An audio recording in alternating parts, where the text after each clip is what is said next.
Rebel సాబ్ ఆ lyric నేనే రాశా. సరే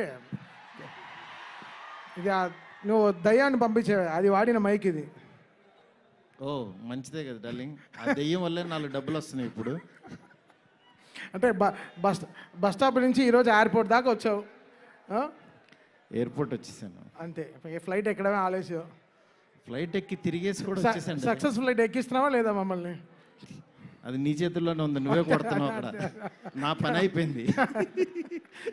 నువ్వు ఎంత బాగా కొడితే. డార్లింగ్ చూడండి డార్లింగ్, అసలు ఫస్ట్ రోజు నుంచి ఈ మాట మీదే ఉన్నాడు. సరే మాట్లాడు, చెప్పు డార్లింగ్. నీ వెనక్కే నేను. చాలా మాట్లాడాలనుంది, చాలా చెప్పాలనుంది, కాకపోతే అన్నీ చెప్పు డార్లింగ్. నేను వెయిట్ చేస్తా. నీకు చాలా కామెడీగా ఉంది డార్లింగ్. మన అంతే కదా darling. Anyway thank you so much. First of all రెబల్స్కి చాలా థ్యాంక్స్. ఎందుకంటే నేను తీసిన సినిమాని బిగినింగ్ నుంచి నన్ను ఎంకరేజ్ చేస్తూ ఇంత దూరం తీసుకొచ్చారు. అసలు ఈ సినిమా, ఈ మూమెంటు, ఈ ఈవెంటు ఇక్కడికి వస్తాను అని అనుకుంటున్నానంటే కారణం ఇద్దరే. ఒకళ్ళు నా కింగ్ సైజ్ కట్అవుటు రెబల్ స్టార్, అట్లాగే ఈ సినిమాని మేమెంత ప్రేమించినా సరే వెనకడుగు వేయకుండా మమ్మల్ని నడిపించిన వ్యక్తి విశ్వాస్ సార్. మీకు ఎప్పటికీ రుణపడి ఉంటాను సార్.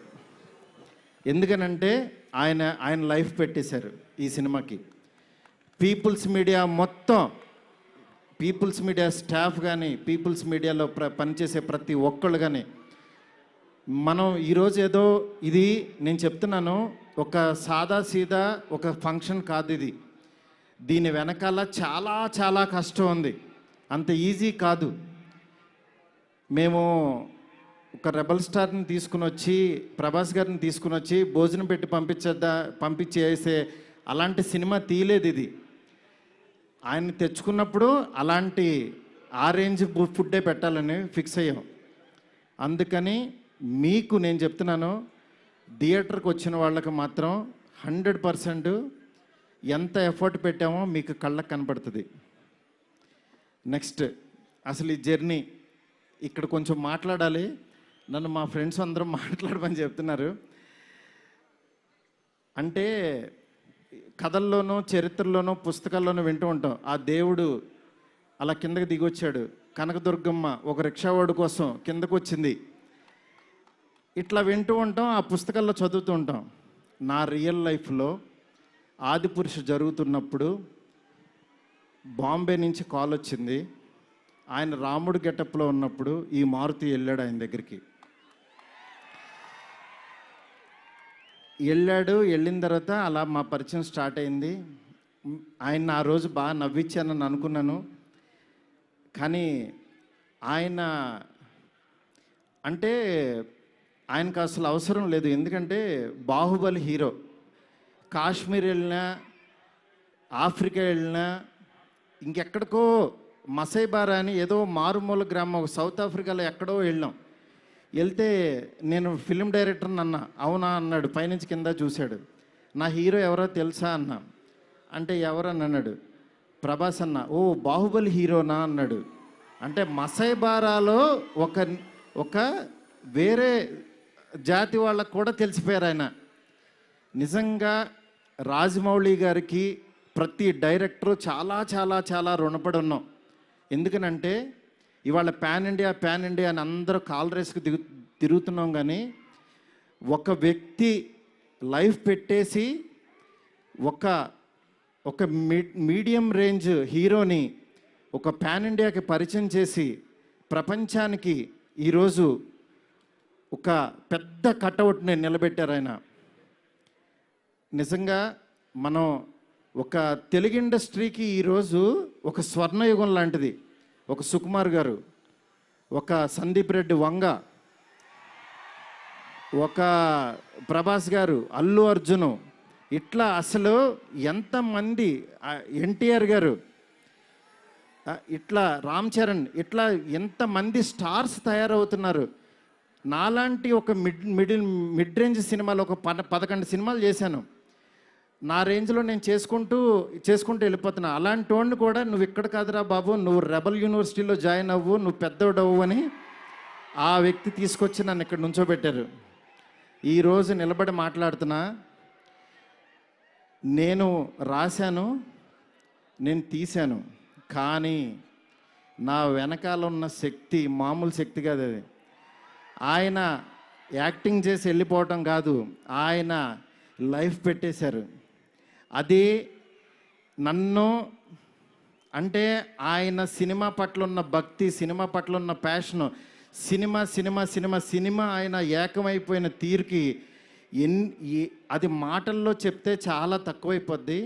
నేను ఏదో కావాలని ఇట్లా పొగుడుతున్నట్టే ఇదని కాదు. ఆయన వేరే, ఆయన సినిమాతో ఏకమైపోయారు. మీ అందరు మనసుల్లో ఉన్నారు. ఆయన ఆ ప్రతిరూపం ఇవాళ మన ఎదురుగుండా కూర్చుంది అంతే. ఇలాంటి దీంట్లో ఈ రాజాసాబు 3 years తర్వాత చాలా కష్టపడి ఇక్కడ దాకా తీసుకొచ్చాం. మాకు పండక్కి మీ అందరికీ మిమ్మల్ని ఎంటర్టైన్ చేయాలని ఒకటే ఆకాంక్షతోటి వేరే సినిమాలు చాలా ఉన్నా సరే అన్నిటి మధ్యలోకి ఇంత పెద్ద బడ్జెట్ సినిమాని చాలా ధైర్యంగా విశ్వప్రసాద్ గారు తీసుకొచ్చారు మీ ముందుకి. డెఫినెట్గా ఇది ఆల్ లాంగ్వేజెస్ మామూలుగా ఉండదు సినిమా, ఎందుకంటే ఈ జోనర్లో అంత పొటెన్షియాలిటీ ఉంది. నెక్స్ట్ ఈ జోనర్ నెక్స్ట్ లెవెల్కి తీయగలిగాం. అలాగే నార్త్లో అనిల్ తడాని గారు రిలీజ్ చేస్తున్నారు, ఇక్కడ మైత్రి ఫిలిమ్స్ ద్వారా రిలీజ్ అవుతుంది. ఈ సినిమా నేను చెప్తున్నాను, ఏదో నేను తీసానని కాదు, నేను ఒక ఆడియన్ లాగానే చూస్తా. ఎప్పుడైనా సినిమా తీసానో నా పని అయిపోయిందని బయటకు చూస్తా. కానీ ఈ సినిమాని యాజ్ ఏ ఆడియన్గా రోజు నేను తీసిన సినిమా వేరు, తర్వాత ఆర్ఆర్ చేస్తున్నప్పుడు చూస్తున్నాను ఒక్కొక్క రీలు. నిజంగా నేను తీసిన సినిమాకి నాకే కన్నీళ్ళు వచ్చినాయి. ఆయన పెర్ఫార్మెన్స్ చూసి ఫస్ట్ రీల్లోనే నేనే కూర్చుని ఏడ్చా. ఆయనకి మనోడు అలెక్సా లైట్స్ ఆఫ్ అని అంటాడు, అన్న తర్వాత నేను ఏడుస్తున్న సంగతి ఎవరికి తెలీదు. నిజంగా అంత గొప్ప పెర్ఫార్మెన్స్ని ఈ సినిమా కోసం ప్రాణం పెట్టిన ప్రభాస్ గారికి ఎంతైనా రుణపడి ఉంటాను. డార్లింగ్, మాటల్లో చెప్పలేను డార్లింగ్, నాకు ఏడుపు వస్తుంది డార్లింగ్ మిమ్మల్ని చూస్తే.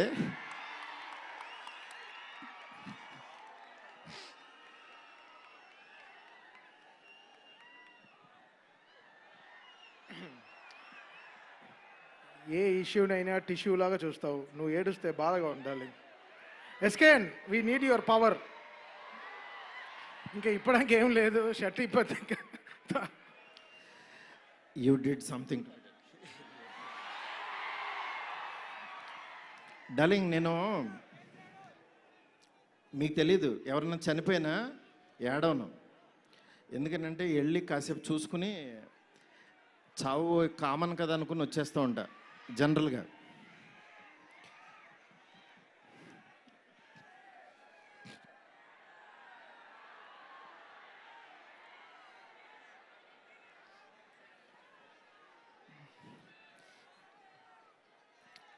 ఓకే, సారీ డార్లింగ్, ఎందుకంటే ఇది ఉండిపోయింది లోపల, ఇదంతా నా stress. Thank you darling, love you darling. ఇంకంతకు మించి చెప్పలేను. అలాగే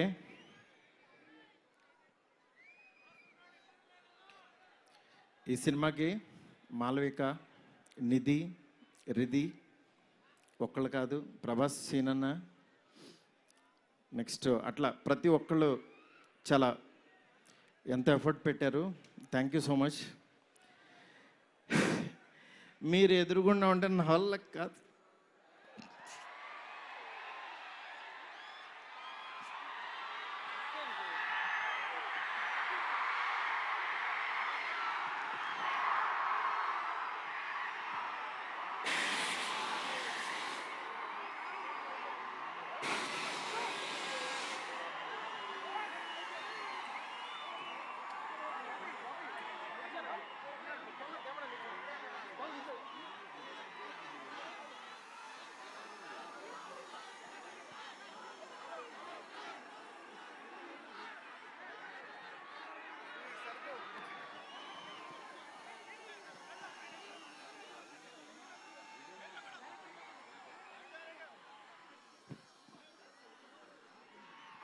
I know it's a very, very emotional moment.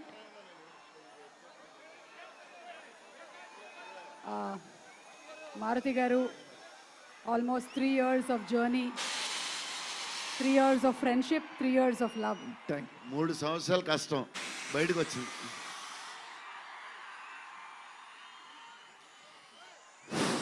అయిపోయింది, నా పని అయిపోయింది, నా డ్యూటీ అయిపోయింది. నేను చెప్తున్నాను, సినిమా చూడండి అంతే. సినిమా చూడండి. సినిమాలో మిమ్మల్ని ఎక్కడన్నా 1% డిస్సాటిస్ఫాక్షన్ చేసినా నా ఇంటి అడ్రస్ పెడతా, రండి.